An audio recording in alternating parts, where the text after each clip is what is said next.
Hey everyone, welcome to the channel. If you've ever wished your Power by Matrix visuals could stand out a little better on your reports, maybe with nice, thick borders and a clean, professional look, you're in the right place. Today, I'm going to walk you through the simple steps to add bold borders to your Matrix visualizations in Power BI. By the end of this video, you'll know exactly how to give your reports that extra layer of polish and clarity. Let's get right into it. So first things first, you need to have your matrix visual ready.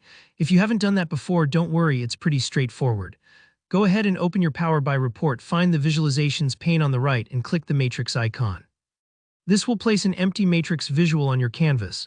Think of this as the framework or skeleton that's going to hold all of your data. Next, you'll want to add your data to the matrix. You can do this by dragging the fields you want, let's say sales data, product categories, or dates, right into the corresponding values, rows, and column slots under the Fields section. Take a moment here to make sure you're arranging your data in a way that tells the story you want. The matrix is super flexible.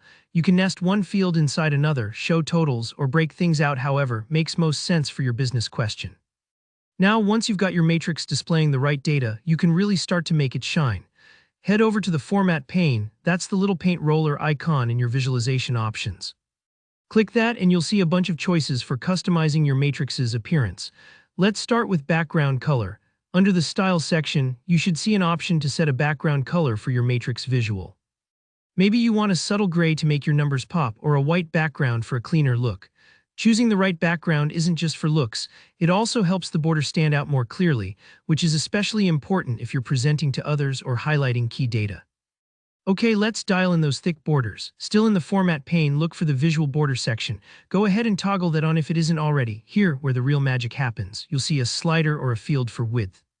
Try increasing that value. You'll notice the border around your matrix getting sharper and bolder with each notch. This makes the visual pop off the page and is perfect for drawing your audience's eyes to the key table, especially if your report has multiple visuals competing for attention. And if you want to soften the look a bit, you can also adjust the rounded corners value. Raising this number gives your matrix nice, smooth edges instead of harsh right angles. It's a small touch, but it can make your whole report feel that much more polished and modern. Take your time with these adjustments. There's no one perfect setting, so play around until you get a look that fits your style and the message you're trying to convey. If it takes you a couple of tries to get things looking right, that's totally normal. Sometimes, even experienced Power BI users need to tweak things a bit until it feels just right, and that's all there is to it. With these steps, you'll have a matrix visual that not only shares your data, but does it with a little flair and clarity. If this helped you out, make sure to tap that like button and subscribe for more Power BI tips and tutorials. And if you run into any snags or just want to show off your report, drop a comment below. I love hearing from you all and I'm happy to help. Thanks for watching and I'll see you in the next one.